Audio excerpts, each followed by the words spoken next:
Salam, selamat sore Bapak Ibu, saudara-saudari sekalian, jemaat Tuhan yang sangat diberkati Tuhan. Dimanapun Bapak Ibu berada sore hari ini, sejauh Bapak Ibu menangkap siaran kami, baik melalui radio Suara Pengharapan atau melalui live streaming, Facebook, Twitter, Instagram, dan media sosial lainnya, kami ucapkan selamat sore, selamat merayakan Paskah bagi kita semua. Bapak Ibu sekalian, jemaat Tuhan yang diberkati oleh Tuhan, sore hari ini mari kita siapkan hati kita untuk sama-sama kita merenungkan kebenaran firman Tuhan. Saya mengajak kita semua untuk membaca kebenaran firman Tuhan sore ini, yang saya ambil dari Yohanes pasal yang ke-20 ayat yang ke-19 hingga ayat yang ke-23. Yohanes pasal yang ke-20 ayat 19 hingga ayat yang ke-23. Saya akan membacakan firman Tuhan ini untuk kita semua. Yesus menampakkan diri kepada murid-muridnya. Ketika hari sudah malam pada hari pertama minggu itu, berkumpullah murid-murid Yesus di suatu tempat dengan pintu-pintu yang terkunci karena mereka takut kepada orang-orang Yahudi. Pada waktu itu datanglah Yesus dan berdiri di tengah-tengah mereka dan berkata, "Damai sejahtera bagi kamu." Dan sesudah berkata demikian, ia menunjukkan tangannya dan lambungnya kepada mereka. Murid-murid itu bersuka cita ketika mereka melihat Tuhan. Maka kata Yesus sekali lagi, "Damai sejahtera bagi kamu.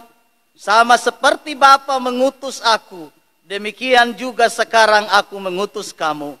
Dan sesudah berkata demikian, ia menghembusi mereka dan berkata, "Terimalah Roh Kudus. Jikalau kamu mengampuni dosa orang, dosanya diampuni. Dan jika kamu menyatakan dosa orang tetap ada, dosanya tetap ada."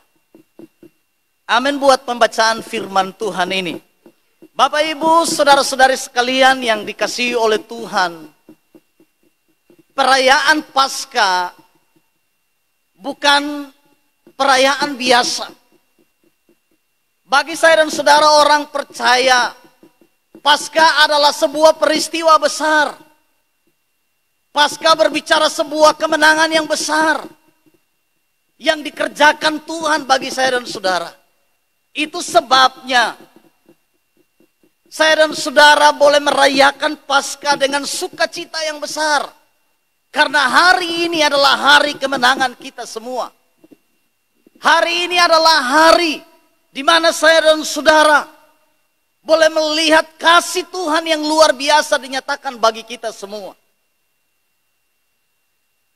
Kata Paskah, Bapak Ibu sekalian, diterjemahkan dari bahasa Ibrani dari kata Pesak atau dari kata Pasak, yang artinya melewati, yang artinya diluputkan.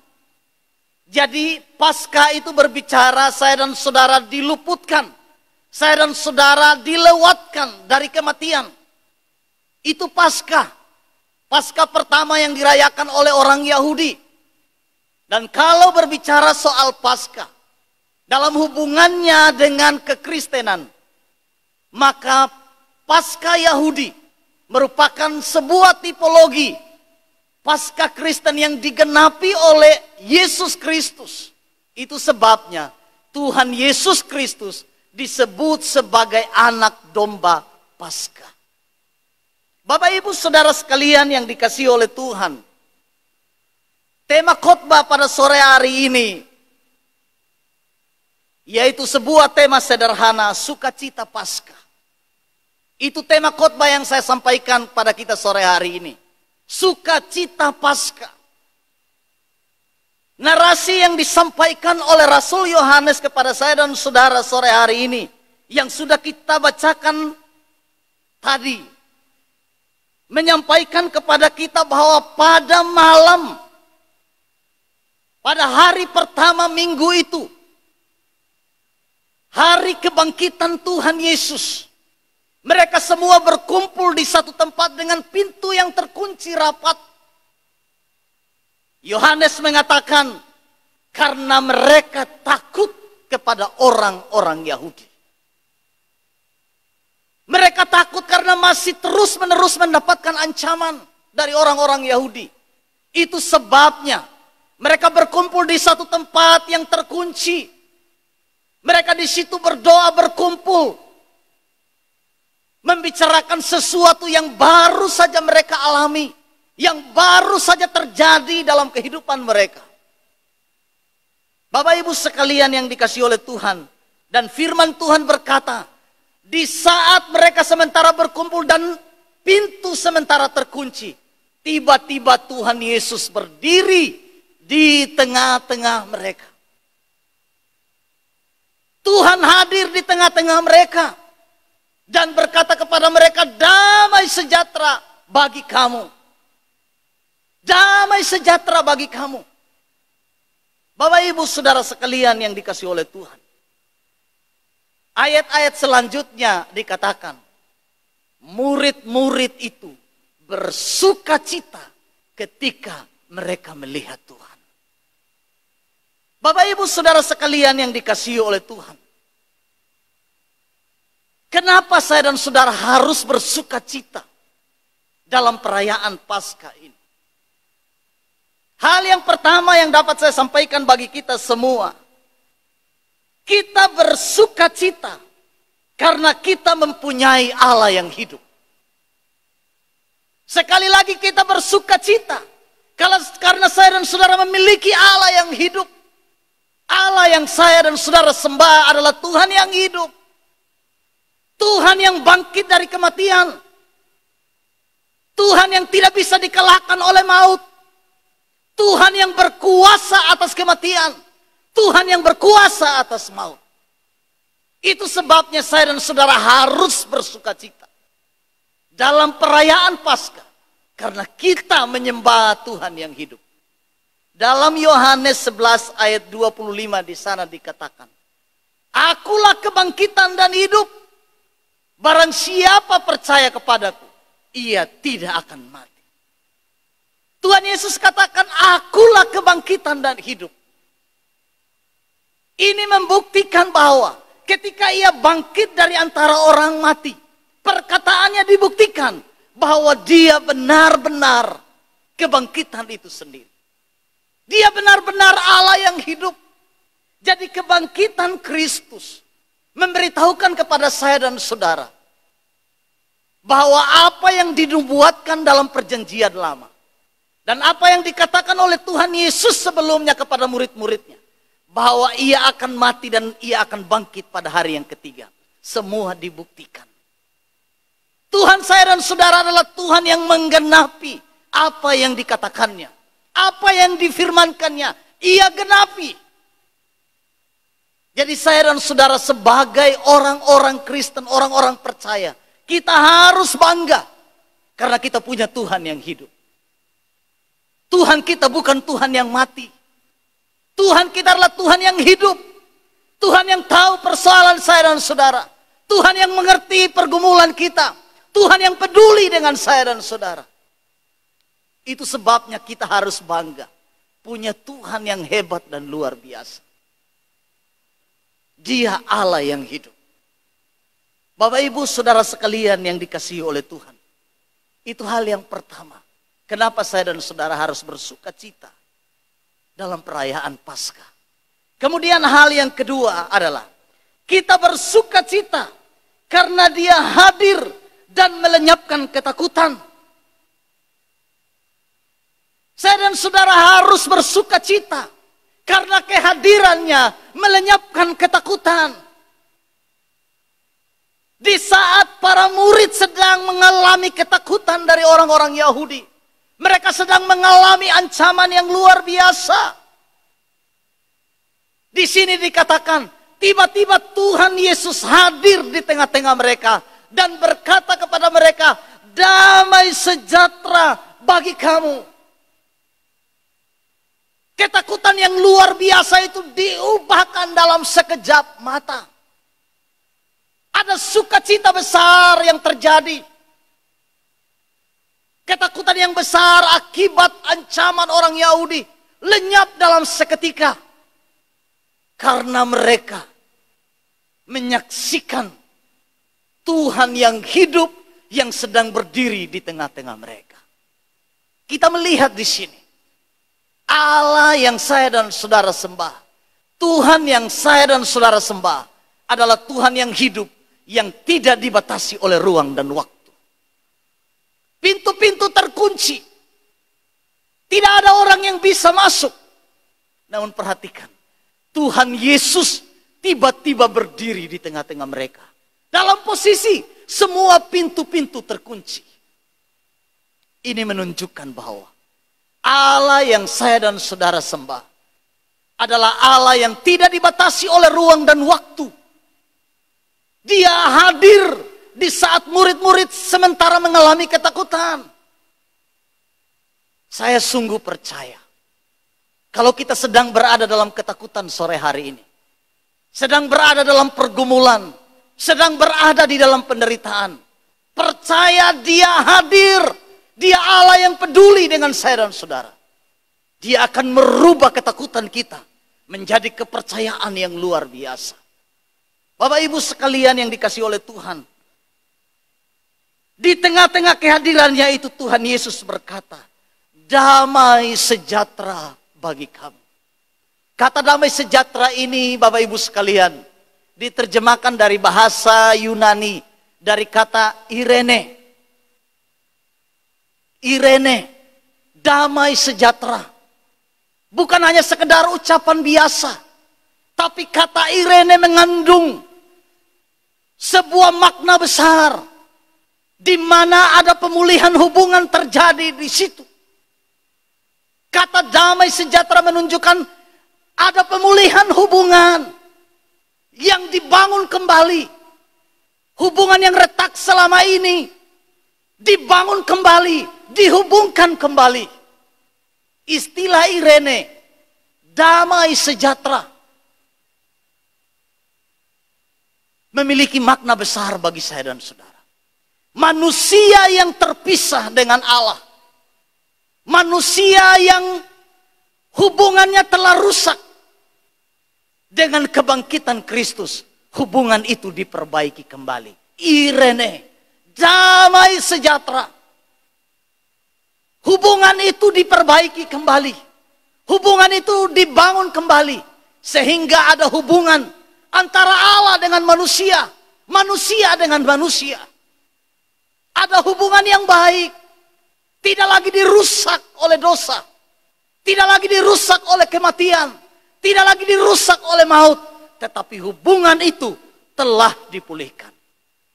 Bapak Ibu sekalian yang dikasihi oleh Tuhan, saya sungguh percaya Paskah memulihkan hubungan saya dan saudara dengan Tuhan.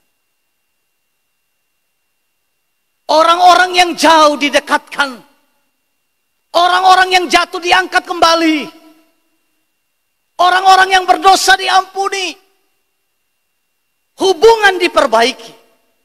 Jadi Paskah berbicara Allah memperbaiki hubungan yang telah rusak di antara manusia. Bapak Ibu sekalian yang dikasihi oleh Tuhan, di sini kita melihat para murid bersukacita ketika mereka melihat Tuhan. Kemudian Bapak Ibu sekalian yang dikasihi oleh Tuhan, hal yang ketiga, kenapa saya dan saudara bersukacita di hari Paskah? Kita bersukacita karena kebangkitan Kristus memberikan sebuah harapan yang baru bagi kita semua. Sekali lagi, kita bersukacita karena kebangkitan Kristus memberikan harapan yang baru bagi saya dan saudara. Ayat yang ke-20 dikatakan, murid-murid itu bersukacita ketika mereka melihat Tuhan. Tuhan Yesus menunjukkan kepada mereka, ini tanganku, ini lambungku yang ditikam dengan tombak di atas kayu salib. Awalnya murid-murid kehilangan harapan. Mereka putus asa karena guru mereka telah mati. Karena orang yang selama ini mereka ikuti, mereka percayai, telah tiada. Namun kita melihat di sini, kebangkitan Kristus memberikan harapan yang baru. Di sini dikatakan murid-murid bersukacita setelah mereka melihat Tuhan. Kata melihat di sini bukan hanya sekedar melihat dengan mata mereka, bukan. Tapi kata melihat di sini menunjukkan mereka mengalami sesuatu bersama dengan Tuhan. Dan pengalaman ini mengubahkan seluruh kehidupan mereka. Pengalaman perjumpaan dengan Yesus yang bangkit mengubahkan seluruh kehidupan mereka. Bapak Ibu sekalian yang dikasihi oleh Tuhan, murid-murid mereka memiliki perspektif yang baru, cara pandang yang baru setelah mereka berjumpa dengan Tuhan yang bangkit itu. Setelah mereka berjumpa dengan Yesus yang hidup itu. Kebangkitan Kristus memberikan sebuah harapan yang baru. Memberikan hidup yang baru. Kalau kita baca di 1 Petrus pasal yang ketiga pasal yang pertama ayat yang ketiga sampai ayat yang keempat. Saya akan bacakan bagi kita semua. 1 Petrus pasal 1 ayat 3 sampai 4. Demikian bunyi firman Tuhan. Terpujilah Allah dan Bapa Tuhan kita Yesus Kristus, yang karena rahmat-Nya yang besar telah melahirkan kita kembali oleh kebangkitan Yesus Kristus dari antara orang mati, kepada suatu hidup yang penuh pengharapan, untuk menerima suatu bagian yang tidak dapat binasa, yang tidak dapat cemar, dan yang tidak dapat layu, yang tersimpan di sorga bagi kamu. Kebangkitan Kristus memberikan kelahiran yang baru bagi saya dan saudara. Kebangkitan Kristus memberikan kelahiran yang baru, memberikan harapan yang baru, memberikan hidup yang baru. Itu sebabnya Rasul Paulus pernah berkata, yang ku kehendaki ialah mengenal Dia dan kuasa kebangkitannya. Pengenalan akan Kristus, akan kuasa kebangkitan. Maksudnya apa? Mengalami kuasa kebangkitan itu. Mengalami kuasa kebangkitan dijelaskan oleh Petrus. Saya dan saudara dilahirkan kembali. Saya dan saudara mengalami pengalaman kehidupan baru bersama dengan Tuhan. Jadi orang-orang yang mengenal Kristus, orang-orang yang mengenal kuasa kebangkitannya, mereka adalah orang-orang yang mengalami pembaharuan hidup. Orang-orang yang hidupnya dipulihkan, dibaharui oleh Tuhan. Rasul Paulus berjumpa dengan Yesus yang bangkit ketika ia sedang berjalan menuju ke Damsyik. Tuhan Yesus menampakkan diri kepadanya. Di tengah jalan menuju ke Damsyik, ada cahaya besar dari langit. Dan terdengar suara dari sorga mengatakan, Saulus, Saulus, mengapa engkau menganiaya aku? Kemudian suara itu berkata,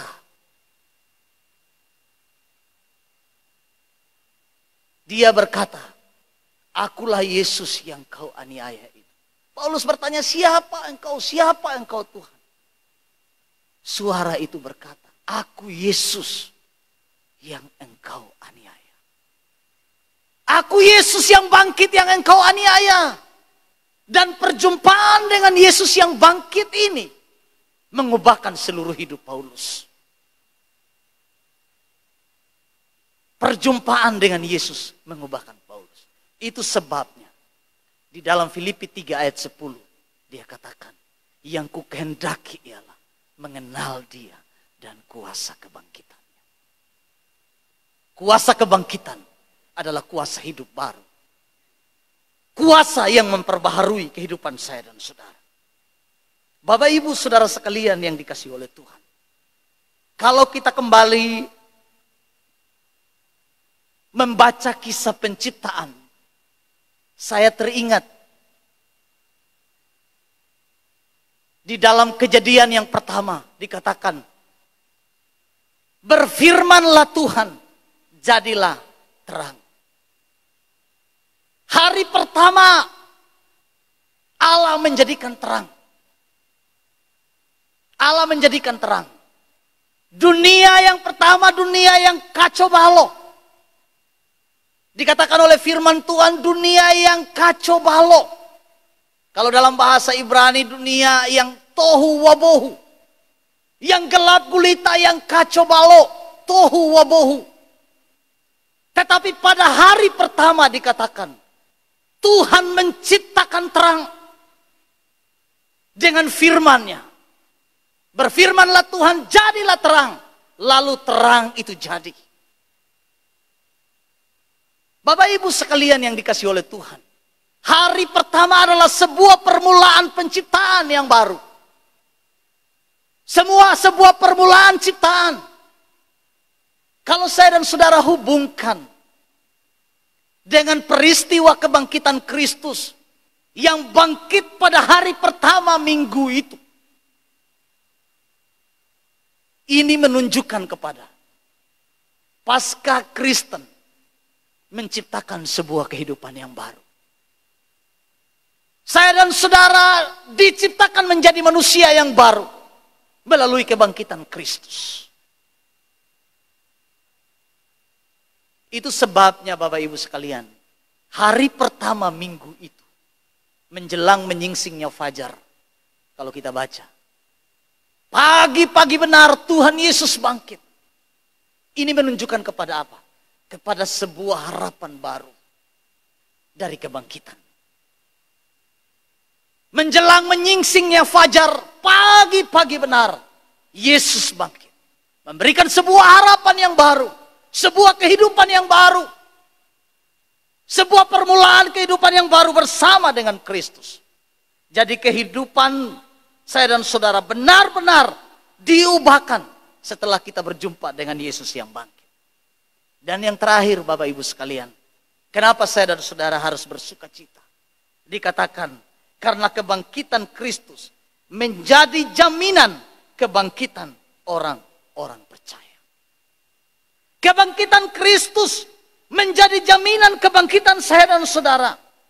Dalam 1 Korintus 15 ayat yang ke-20 hingga ayat 22, di situ kita akan baca bersama-sama. 1 Korintus pasal yang ke-15.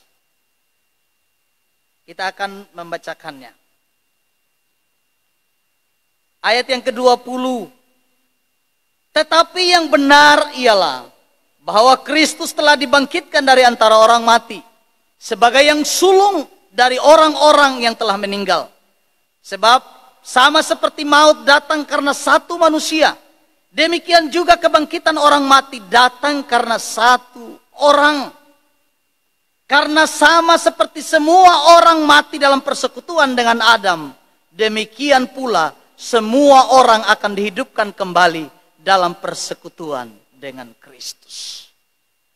Kebangkitan Kristus menjadi jaminan kebangkitan bagi saya dan saudara. Itulah sebabnya kita harus bersuka cita dalam perayaan Paskah. Karena ada jaminan bagi saya dan saudara. Kalau kita membaca dalam Yohanes pasal yang ke-20.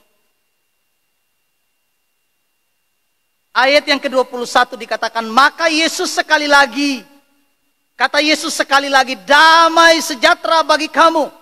Sama seperti Bapa mengutus aku, demikian juga sekarang aku mengutus kamu. Dan sesudah berkata demikian, ia menghembusi mereka dan berkata, terimalah Roh Kudus. Jika kamu mengampuni dosa orang, dosanya diampuni. Dan jikalau kamu menyatakan dosa orang tetap ada, dosanya tetap ada. Bapak Ibu sekalian yang dikasihi oleh Tuhan, Roh Kudus menjadi jaminan bagian saya dan saudara. Yang dikatakan Dia akan menyertai saya dan saudara sampai selama-lamanya. Ketika Tuhan Yesus berdiri di tengah-tengah mereka, Ia berkata damai sejahtera. Ia menghembusi mereka dengan Roh Kudus. Kata menghembusi di sini Bapak Ibu sekalian, menunjukkan kepada sebuah pemberian kehidupan yang baru bagi murid-murid. Supaya mereka bangkit kembali. Supaya mereka hidup kembali. Supaya di dalam diri mereka ketakutan itu tidak ada lagi. Istilah menghembusi menunjukkan kepada kekuatan kuasa yang akan diberikan Tuhan. Menjadi jaminan bagian bagi murid-murid dan juga bagi saya dan saudara. Roh Kudus menjadi kekuatan kita untuk melaksanakan misi Tuhan dalam hidup ini. Dikatakan sebagaimana Bapa mengutus aku akan mengutus kamu. Saya dan saudara ketika mengalami kehidupan baru di dalam Kristus, mengalami sukacita Paskah yang luar biasa, mari kita membagi sukacita Paskah kepada semua orang.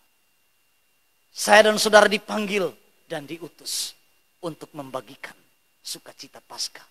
Membagikan kuasa kebangkitan. Membagikan hidup yang baru. Di dalam diri saya dan saudara. Kita harus benar-benar hidup di dalam roh. Hidup kita harus benar-benar mengandalkan kuasa Roh Kudus. Karena kuasa itu akan memampukan saya dan saudara terus-menerus mengalami kehidupan yang baru. Menjadi saksi Tuhan. Melaksanakan misi Tuhan di dalam dunia ini. Berita Paskah adalah berita pengampunan. Berita Paskah adalah berita pertobatan. Dan kita semua adalah saksi. Kita semua adalah saksi dari semua peristiwa ini. Kita dipanggil dan diutus Tuhan untuk memberitakan berita sukacita. Berita Paskah, berita pengampunan bagi orang berdosa, berita keselamatan bagi orang yang terhilang. Berita pertobatan harus disampaikan. Kita adalah saksi. Dan Roh Kudus membantu saya dan saudara, menolong saya dan saudara, memberikan kekuatan yang baru, memberikan hidup yang baru, supaya kita menjadi pribadi-pribadi yang baru, pribadi-pribadi yang kuat di dalam Tuhan. Bapak Ibu pendengar sekalian yang dikasihi oleh Tuhan, dimanapun Bapak Ibu berada, sore hari ini saya sungguh percaya, apapun keadaan kita, apapun masalah kita, engkau mungkin sedang berada dalam ketakutan, engkau mungkin sedang berada dalam pergumulan yang berat, dalam penderitaan yang berat. Percayalah, Tuhan saya dan saudara adalah Tuhan yang hidup. Tuhan yang penuh dengan kuasa. Tuhan yang memberikan harapan yang baru bagi kita semua. Oleh karena itu, biarlah renungan firman Tuhan pada sore hari ini boleh membantu kita, menolong kita, supaya kita menjadi anak-anak Tuhan yang kuat dalam menghadapi segala keadaan. Amin buat renungan firman Tuhan pada sore hari ini. Saya ajak kita semua untuk bersaat teduh di hadapan Tuhan. Kita merendahkan diri kita di hadapan Tuhan.